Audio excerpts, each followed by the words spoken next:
تبوک سے جب حضور واپس آ رہے تھے تو یہ ایک لمبا سفر تھا، اور ایک لمبی جدائی کے بعد صحابہ کو حضور کی زیارت کا موقع نصیب ہو رہا تھا۔ تو لوگ ترس گئے تھے۔ ایک وہ منظر کہ شام سویرے حضور کے پیچھے نمازوں کی بہاریں، حضور کے چہرے کی زیارت اور آقا کریم علیہ السلام کی دل آویز اور میٹھی باتوں کو سننا، کیا مناظر تھے۔ صحابہ روز یہ مزے لوٹتے تھے۔ جب دل اداس ہویا سیدھے حضور کی خدمت میں آ گئے، چہرہ انور کو دیکھا، ساری پیاس بجھ گئی۔ اور آج کتنے دن ہو گئے ہیں کہ حضور کو دیکھا نہیں، حضور تبوک پہ تشریف لے گئے۔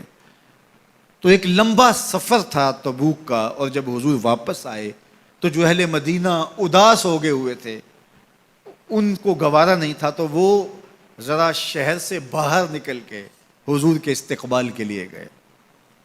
مدینہ المنورہ کی جہاں حد ہے اس حد کے قریب پہنچ گئے۔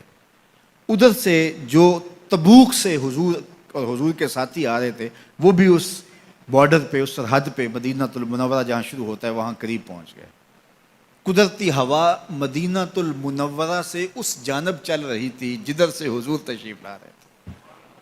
تو یہ جو لوگ جا رہے تھے ان کے گھوڑوں کی، کچھ پیدل تھے، ان کی ٹاپوں سے اور پیدل پاؤں سے گرد اڑی، اور اڑتی ہوئی گرد کا رخ ادھر تھا ہوا کی وجہ سے جدھر حضور اور حضور کے غلام آ رہے تھے۔ تو جب گرد ادھر پڑی نا، تو روایات میں آتا ہے کہ وہ جو صحابہ تھے گھوڑوں کے اوپر سوار آ رہے تھے، تو اس گرد سے بچنے کے لیے انہوں نے اپنے اماموں کے شملے اپنی ناک پہ رکھ لیے، اس لیے رکھے کہ اس گرد سے بچ جائیں۔ تو میرے آقا کریم نے دیکھا کہ یہ اس گرد سے جو مدینہ المنورہ کی حدود سے اڑ کے آ رہی ہے، بچنے کے لیے اپنے ناکوں پہ کپڑے رکھ رہے ہیں۔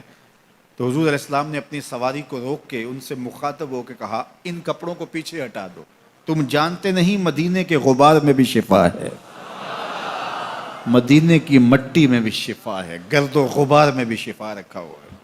میں چم چم اکھاں نہ للاواں، صدقڑے جاواں نے مٹی عرب دی ہے۔ تو اس شہر کی مٹی میں بھی شفا رکھی گئی۔ تو یہ شفا کیوں رکھی گئی ہے؟ یہ حضور کے قدموں کی وجہ سے رکھی۔ حضور تشریف فرمائے، شہر حضور کا ہے، اس لیے اس کو برکتیں دی گئی۔ تو یہ کیسی فکر ہے کہ مسجد نبوی میں نمازیں پڑھنے جائیں اور حضور کے روضے کی زیارت کرنے نہ جائیں۔ حضور کی بارگاہ میں حاضری اہل ایمان کے لیے بہت بڑی سعادت ہے۔ امام مالک کہتے ہیں کہ حضور نے ارشاد فرمایا، جس نے میرے وصال کے بعد میری قبر کی زیارت کی، گویا اس نے میری زیارت کی۔